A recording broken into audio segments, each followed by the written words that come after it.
Trocamos de roupa e tal, voltamos normal. Aí cheguei pro pai, cumprimentei ele e tal. Ele era meu amigo, que jogava bola com ele de pequeno. E lá, na hora que a gente tirou foto e tal, ele não sabia que era eu. Ele não, mas eu não revelei. Cheguei lá, Sim. cumprimentei ele, aí beleza, ele, beleza e tal. Mas nenhum, não revelei e tal. Então teve bastante isso, assim, das pessoas quererem saber quem que era, sabe?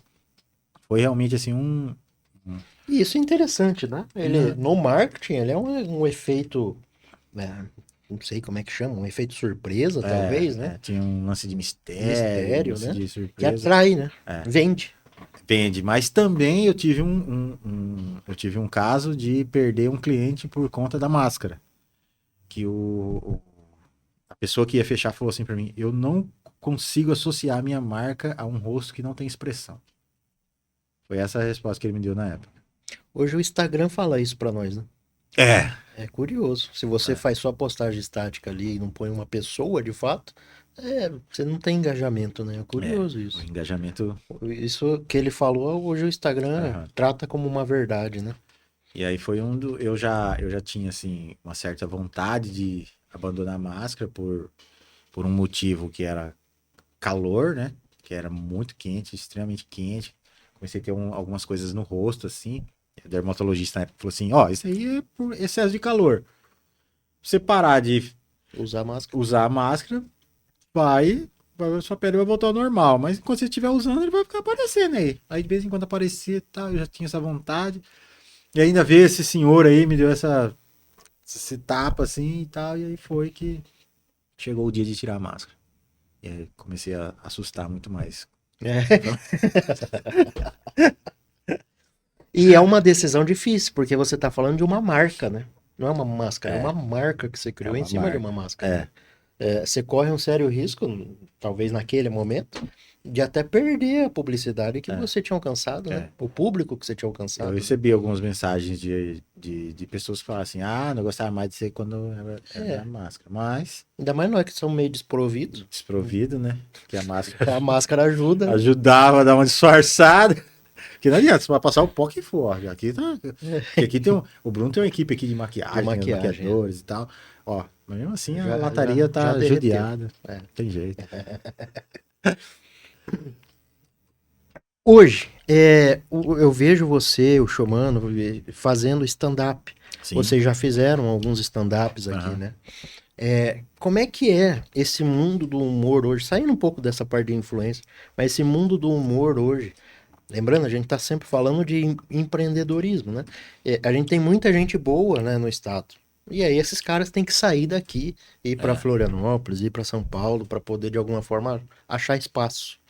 E eu vejo, até mandei mensagem para você em algum momento, parabenizando isso, porque eu achei sensacional o fato de vocês criarem e fazerem um stand-up em restaurante, em locais da nossa cidade, né?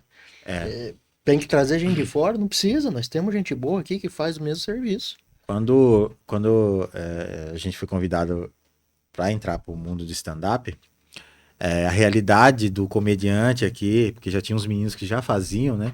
A realidade deles era a seguinte: eles só se apresentavam quando alguém de fora vinha se apresentar. É o famoso abridor de show, né? Que a gente que no stand-up fala open mic. Uhum. Ele era convidado a fazer esse open mic com 3 a 5 minutos e restrição de assuntos. Por que restrição de assuntos?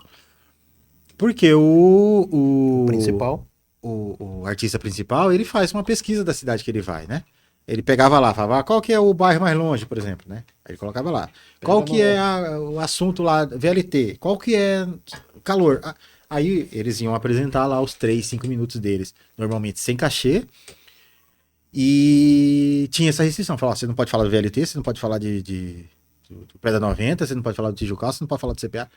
Limitava o cara. Então essa é a realidade que a gente encontrou quando a gente foi convidado a entrar pro stand-up.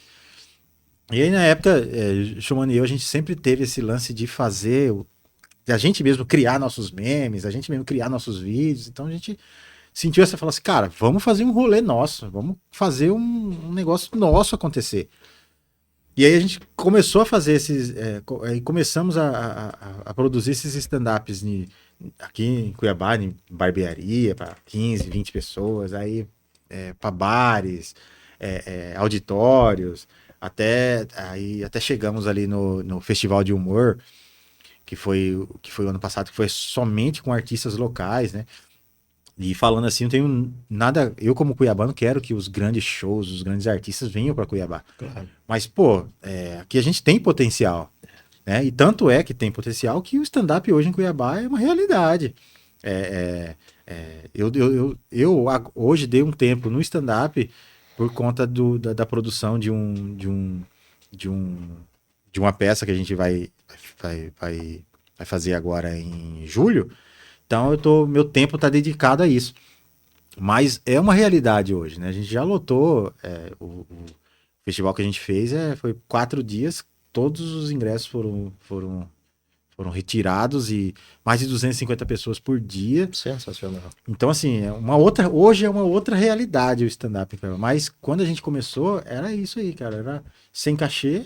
Hoje as pessoas vão no stand-up aqui em Cuiabá e sabem que tem um valor. Muita gente reclama do valor que às vezes é 20, 30 reais. Muita gente, e é normal, né? As pessoas acharem, e não tem problema nenhum com isso. É o persona, né? Tem gente que não é nosso cliente e tá tudo certo. Mas há um tempinho atrás, se falar assim, ó, vai ter um show de stand-up somente com artistas aqui. Era perigoso você apanhar, porque ele fala assim, Cuiabá tem stand-up? Não tem comediante. Mas antes de começar já tinha os meninos, né, que faziam. E acaba que é o que a gente chama de ecossistema, né? O seu papel de influencer, o papel de blogueiro, né? O influenciador ali, o criador de conteúdo, ele acaba fomentando as outras áreas, né? Lógico, se falar que vai ter um stand-up e mostrar ali só pessoas que ninguém conhece, nunca viu, Aham. é uma coisa. Opa, tem um cabeça, tem um showman. É outra coisa, né? É uma âncora. Acaba fomentando uma coisa, fomenta outra. E é interessante ter vários